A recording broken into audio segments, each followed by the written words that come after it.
보험작가 이동신입니다. 오랜만입니다. 제가 업무 영역을 좀 확대시켰습니다. 지금까지 그 보험에 대해서 방송을 해왔는데, 제가 회사를 그만두고 새로운 출발을 하다 보니까 여러 가지 좀 배운 것도 많고 느낀 것도 많아가지고 이번에 100세 시대 라이프 시프트라는 책을 출판하려고 준비 중에 있습니다. 책 출판에 앞서가지고 제가 또 중요한 부분을 모아서 이렇게 유튜브 방송을 해야 되겠다 싶어가지고 오늘 처음 방송을 하게 되었습니다. 많은 관심을 가져주시기 바랍니다. 제목은 뭐 100세 시대 라이프 시프트인데 도중에 좀 바뀔 수도 있을 겁니다. 제가 보니까 그 입사할 때랑 그 퇴직할 때 사람들 평균 수명이 무려 17년 이상 늘어났더라고요. 그런데 비해 가지고 정년은 이제 5년이 연장되어 있는 상태고, 그래서 이런 늘어난 수명에 비해 가지고 우리가 그 노후에 좀 준비가 좀 부족했는 것 같고, 이런 부분에 대해서 어떻게 해야 될지 여러 분야에 대해서 제가 책에다 담을 겁니다. 그래서 유튜브에서는 이걸 좀 요약해 가지고 하루에 7, 8분씩 이렇게 방송을 해볼까 합니다.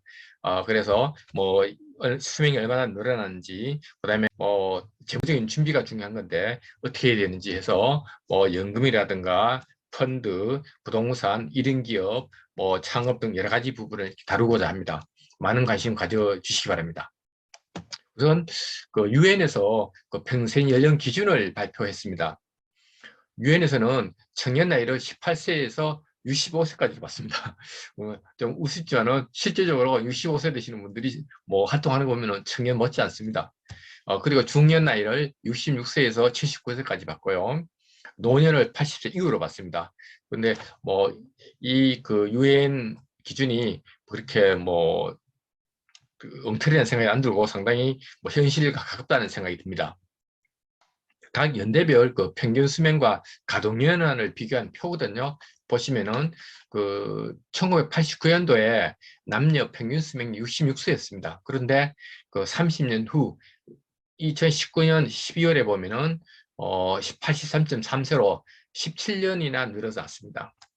그리고 이걸 그 1960년대와 비교하면은 무려 25년이나 수명이 연장된 거거든요. 엄청나게 많이 연장이 됐죠. 그런데 이제 그 대법원에서 말하는 육체 노동자 가동연한을 보면은 1989년도 60세이다가 최근에 65세로 이렇게 늘어났죠. 그러니까 수명이 17년 늘어날 동안에 가동연한은 5년만 늘어난 상태고, 특히 그 기업체 정년 같은 경우에는 뭐 예전에 55세였다가 60세, 60세 해서 뭐 60년 동안에 5년밖에 안 늘어났습니다.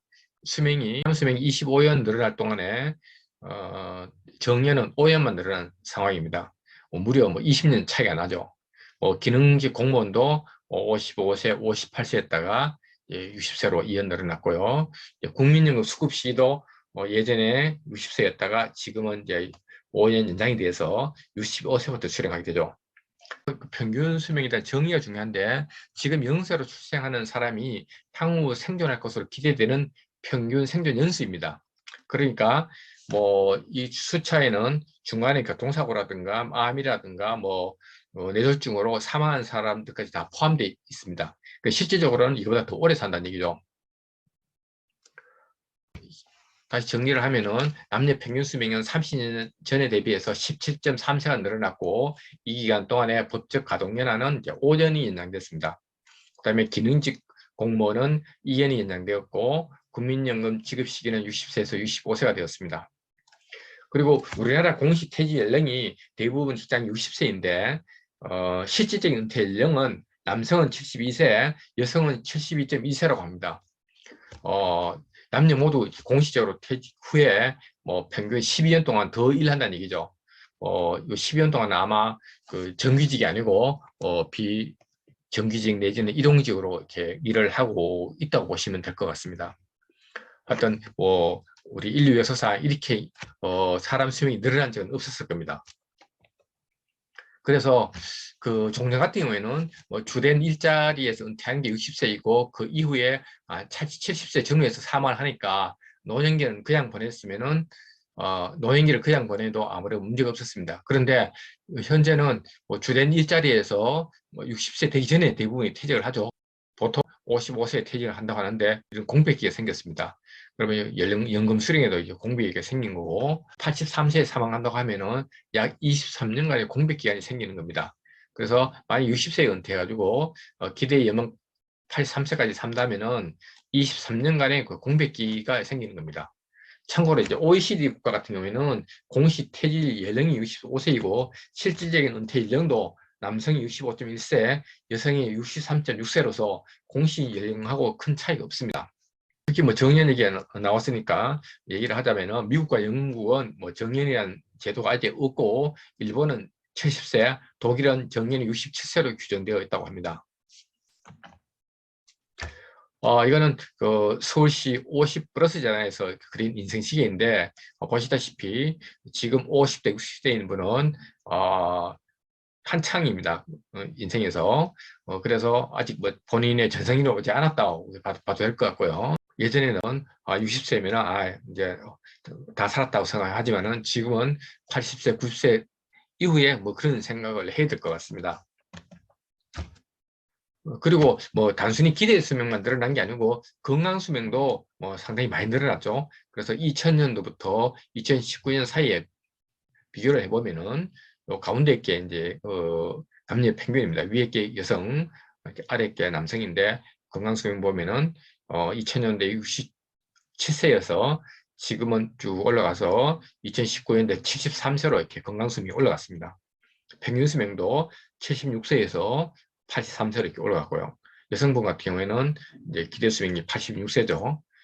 그래서 비교를 대략 해보면 한 10년도 차이가 납니다. 그러니까 건강 수명에 비해서 기대 수명이 10년 정도 더 많은 거니까 한 사망하기 전에 한 10년 정도는 병 치료를 한다고 이렇게 보시면 됩니다. 그런데 그 실질적으로 그 지금 사망한 나이가 83세가 아니고 대부분이 그 요즘 부고장을 받으면은 돌아가신 분들이 90세 안팎이 될 겁니다. 그래서 최빈 사망 연령이라고 있는데 이 뭐냐면은 평균 수명은 뭐 자연사도 있지만은 교통사고, 암 이런 것들 포함해서 한 거기 때문에 실질적으로 사망하는 나이보다 조금 짧죠. 그런데 최빈 사망 연령은 뭐냐면은 해당 연도에 사망 빈도가 가장 높은 연령을 말합니다. 이게 한국은 2020년도에 이미 90세를 넘어섰고 2030년에는 96세, 2050년도에는 106세로 예측을 하고 있습니다. 그러니까 앞으로 15년, 20년 후에는 뭐 부고장을 받으면은 그 죽는 사람의 나이가 대부분이 100살 안팎이 된다고 봅니다. 그러니까 여러분들이 뭐 사망할 나이가 되면은 대부분이 사람들이 100세 안팎, 그러니까 코로나로 사망하지 않는다 그러면은 100세 넘도록 산다고 보시는 게 맞을 것 같습니다. 그런데 지금 60세로 은퇴한 사람이 100세까지 산다고 하면은 앞으로 40년이나 남았거든요. 40년 시간으로 계산해 보면은 무려 35만 시간이 됩니다. 여기서 수면 시간 8시간을 빼더라도 남는 시간이 23만 3,600시간이라고 합니다. 제가 이제 퇴직 후 이제 20년 어떻게 살 것인가, 시간을 어떻게 보낼 것인가, 또 재무적으로 준비 안 된 사람들 같은 경우에는 뭐 연금, 펀드, 뭐 부동산, 그다음에 뭐 1인 기업, 그렇게 나홀로 비즈니스라고 하죠.